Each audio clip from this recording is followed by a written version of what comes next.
Hello mga kawain, good afternoon Luzon, Visayas, Mindanao, Metro at Mega Manila na nakatutok sa atin ngayon. Siyempre sa mga lahat ng nakatutok ngayon sa atin sa radio mga kawain, good afternoon. Hello po sa inyo mga kawain. Happy listening right now. Alam mo kawain, araw natin ng Wednesday, punong-puno na naman tayo ng hugutan, kulitan at kwentuhan. No, katulad nga ng taong ginugusto mo. No, ano bang hugot mo dyan kawain? Ano bang hugot mo sa taong minamahal mo? Sa mga kamaritesan nyo dyan sa kapitbahay ninyo, no?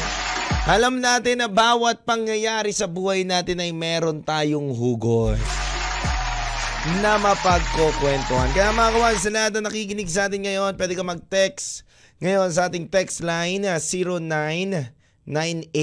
0998-9619-711. At syempre kawan, pwede ka mag-comment sa Facebook Live natin mga kawan para makipagkulitan ngayong 1:00 ng tanghali.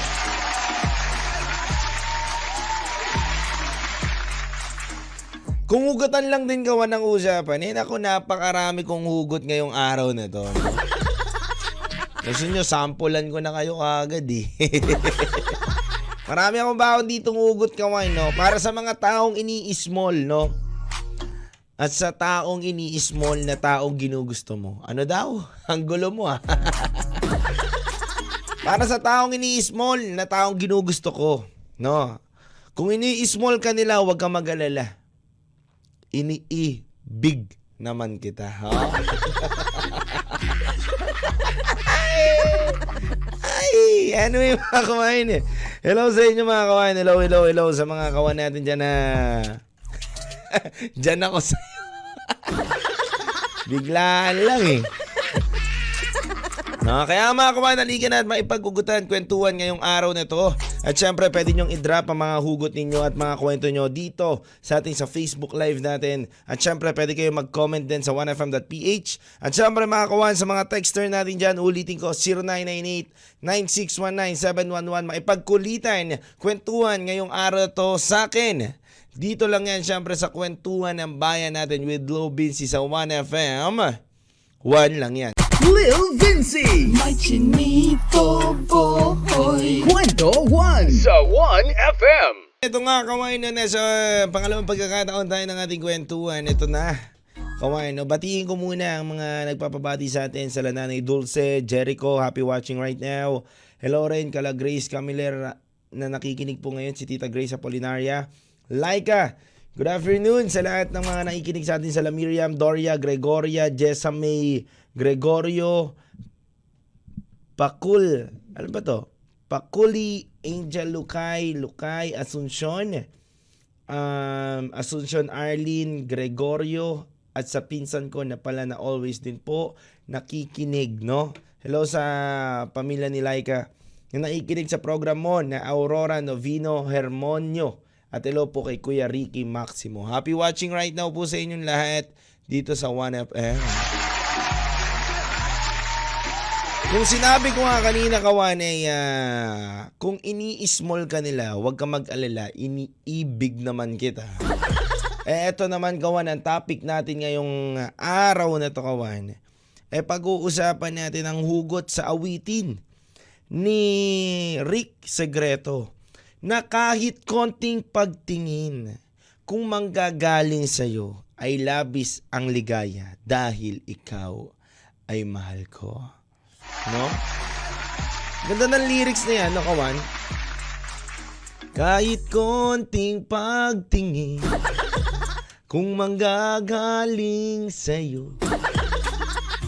Ito yung kadalasan kawan na kinakanta ng mga lasing dun sa amin Ito yung kadalasan na kinakanta kapag wala nang pambili ng gin Nais kong ligaya dahil sa pagmamahal ko.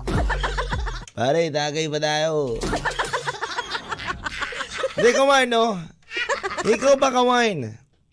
Dinalangin mo rin na kahit konting pangtingin sa taong ginugusto mo, no? Ay sana mapansin ka naman yan.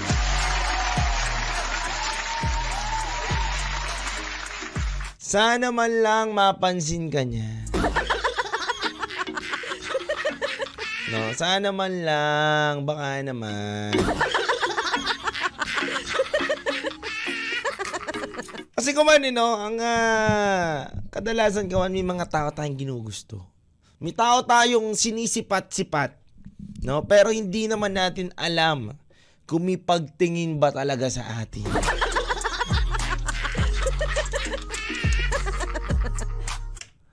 Alam mo kawan, last time, meron na taong ang ganda ng tingin sa akin. Talagang maganda kawan. Nakakatakot rin pala may magandang pagtingin sa iyo ang isang tao. Tanungin nyo ako bakit kawan. Alam nyo bakit? Kasi baka ikaw ay mautangan. Ang ganda ng pagtingin sa akin kawan, biglang bumanat ba naman? Baka naman may 1K ka dyan. Baka naman, pwede naman dyan. Kaya kawan ako. Nako talaga kawan, no?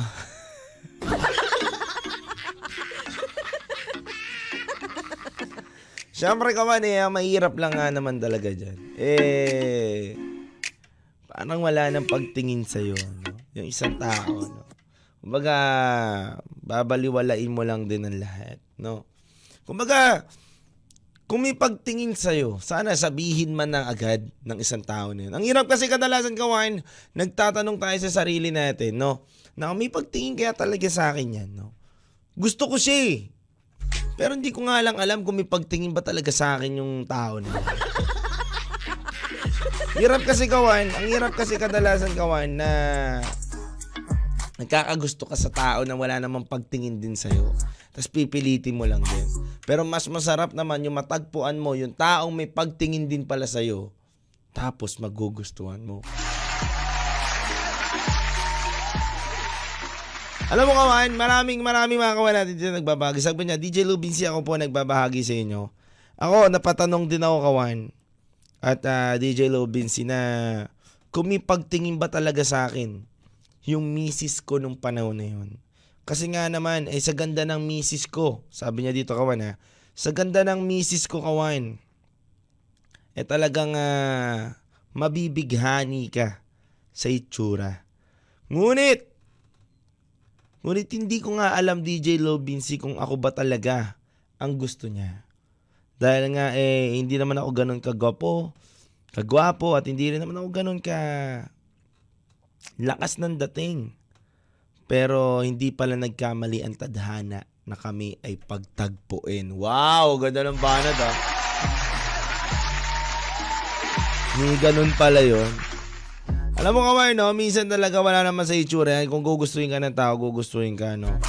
Kung talagang nakalaan siya para sa'yo, nakalaan siya para sa'yo. Yun kawan, no? Sabi nga, kapag ang tao daw, talagang tinadhana na sa'yo, kahit sino man ang pumigil, walang makakapigil sa'yo. Talagang para siya sa'yo, para siya sa'yo.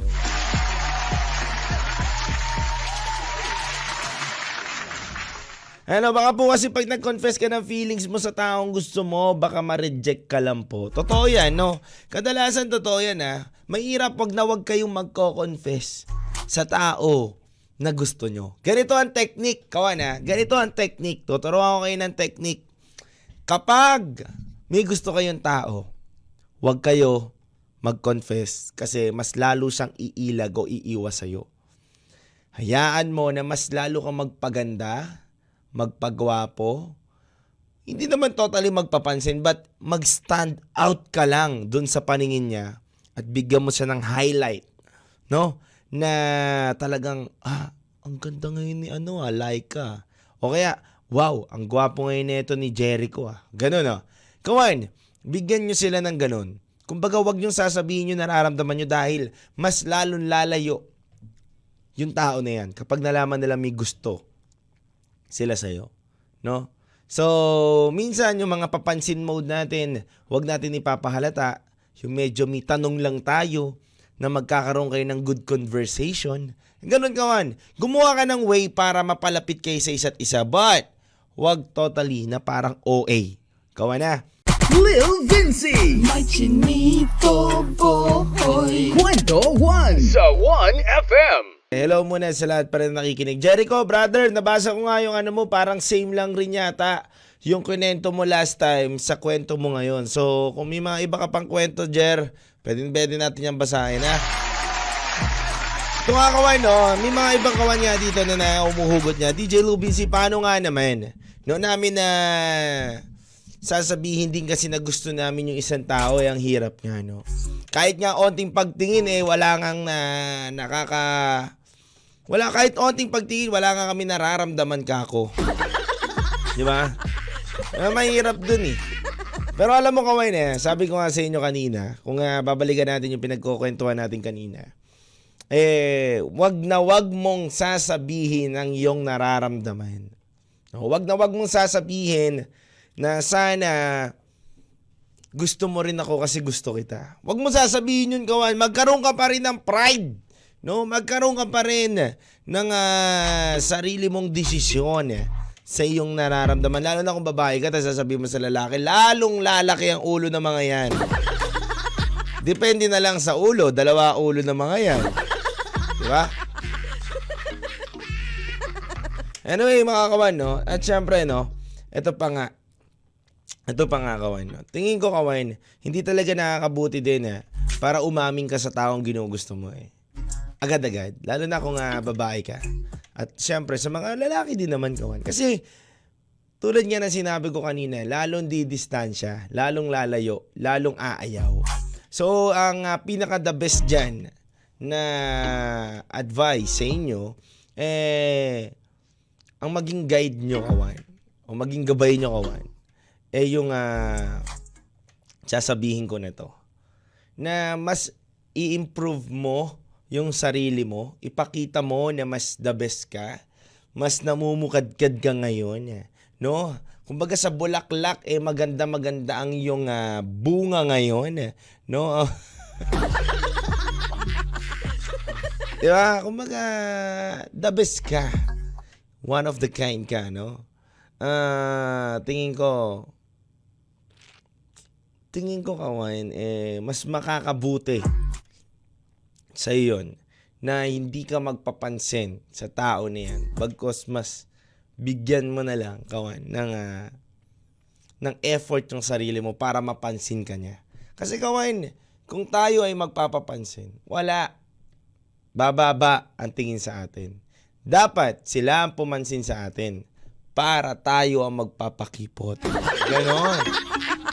Ganon yun. Sa mga babae dyan na nakikinig kawan, ganon yun. Kapag gusto ka ng isang tao, gugustuhin ka niyan. Talagang gusto ka niyan, gagawat ng paraan niyan para magustuhan ka rin niya, no? Pero kung ikaw naman ay nag-aantay lang ng onting pagtingin na manggagaling sa kanya, mahirap yun. Lalo na kung hindi ka rin naman gusto ng isang tao. Pero naman, kapag nagparamdam naman siya ng onting pagtingin sa'yo, kawan, grabe naman yan. Talagang parang langit at lupa na ang narating mo kapag pinansin ka na ng taong gusto mo. Pero mahirap lang doon, baka pinansin ka lang niya para utangan ka na. Hindi ka naman pala niya gusto, umuutang lang siya sa'yo. Alam mo kawan, may kwentong ganyan, may kakilala akong ganyan na nalaman ng kakilala ko. Ito kawan ano ba to? Parang may nangangagat. Ayan kawan, may nalaman yung kakilala ko na ginugusto siya nung lalaki, nung guy. Ang ginawa niya dun sa lalaki, parang gusto mo ako susubukan kita. Parang yung pagsubok niya, ang hirap kawan. Dahil inutangan niya yung lalaki. Pinabili niya ng mga ganitong bagay. Parang tinake advantage niya na alam nung girl na gusto siya ng lalaki. So tinake advantage niya na talagang gusto mo ako, wait. Bilan mo ako ng ganito. Gawin mo to. Gawin mo yan, no? So, ang nangyari sa lalaki, sa kaibigan ko, wala na, nabaon na sa utang. Hindi na nga siya sinagot nung babae, nabaon pa siya sa utang. Kaya kawan, dapat talaga maging magaling ka at matalino ka. Sa pag-ibig kawan, hindi mo alam kung totoo ba talaga inaalay sa yung pag-ibig. O totoo ba talaga yung pagtingin sa'yo.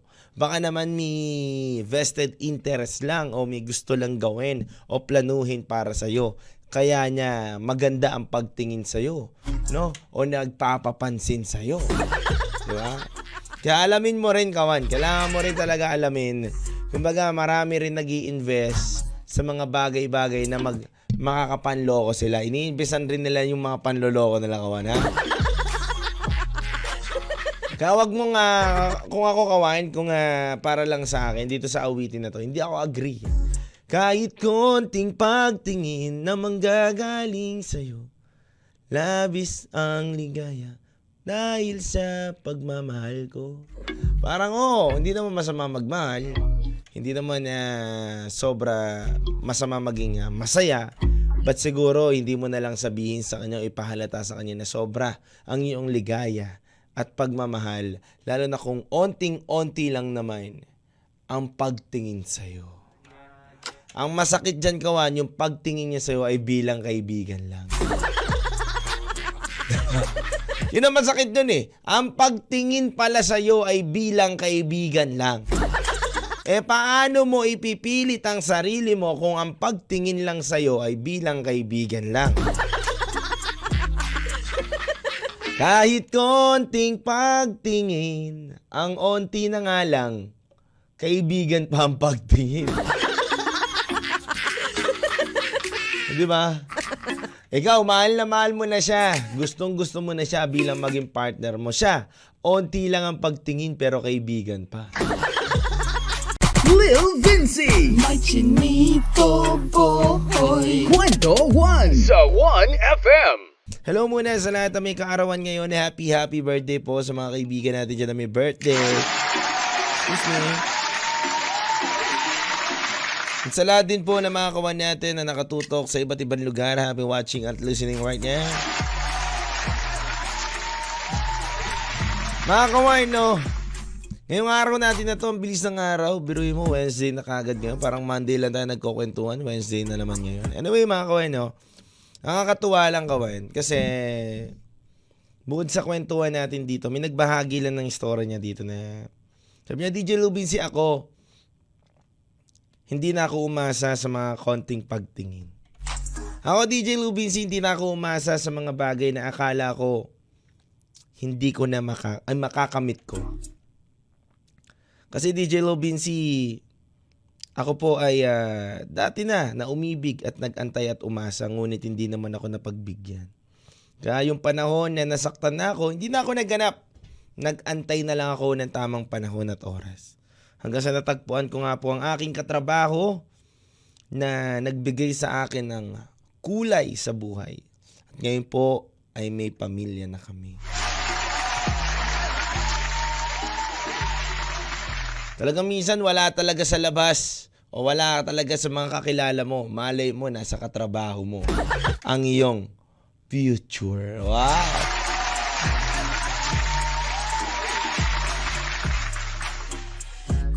Anyway mga kawan, hello sa inyong lahat. Hello rin sa mga kawan natin dito na nagpapabati din. Lil Vinci, pabati naman kami from Tarlac, Tacloban. At syempre mga Tarlaceños, listeners mo dito ngayon sa Paniki, Tarlac. Wow, hello po sa inyong lahat dyan. At syempre happy birthday rin sa aking tsuwe na si Tito Aris Salsita, no? Ay, Salsita tuloy. Concepcion, happy birthday sa akin sa Tito Aris Concepcion.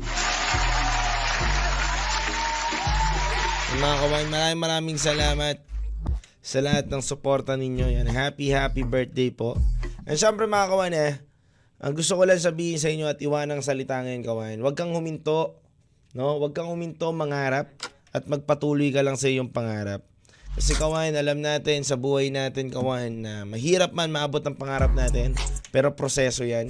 Kailangan mo ng hard work, tiwala sa sarili para makamit mo lahat yan. Kaya huwag kang ihinto kawan, dire-diretso lang. Kung ano talaga ang gusto mo, pagpatuloy mo lang. Siyempre kawan, sa pag-ibig talaga, darating tayo sa panahon o oras na Papatanong tayo, bakit kaya sa edad ko na to, wala pa rin akong partner? Siguro, wag nating questionin yung sarili natin. Kasi, sabi nga daw nila, lahat ng meron tayo, yan ang gift of God sa atin. So, kung ano man ang meron ka ngayon, siguro, yan ang resulta talaga ng regalo sa iyo ng Panginoon. No? Wag mo na siguro ipilit pa kung wala pa sa ngayon. There's a right time and right place para makilala mo yung right one mo. So mga kawain, maraming salamat sa inyo. Keep safe always and God bless you. Lagi lang po kayo tumutok dito sa Kwentuhan, Eminem Kawan. At syempre sa mga iba't ibang programa pa po namin sa local station tulad po ng Tarlac, Lucena, Baler, Legazpi, San Vicente, Palawan. At sa marami pa, no? Sa marami pa kawan na tumututok sa mga programa namin. Maraming salamat po. Keep safe always and God bless you mga kawain. Kwentuhan na! Kasama ang iyong Chinito Boy, Lil Vinci. Araw-araw, 1:00 ng hapon, dito sa 1FM. Kwentuhan na!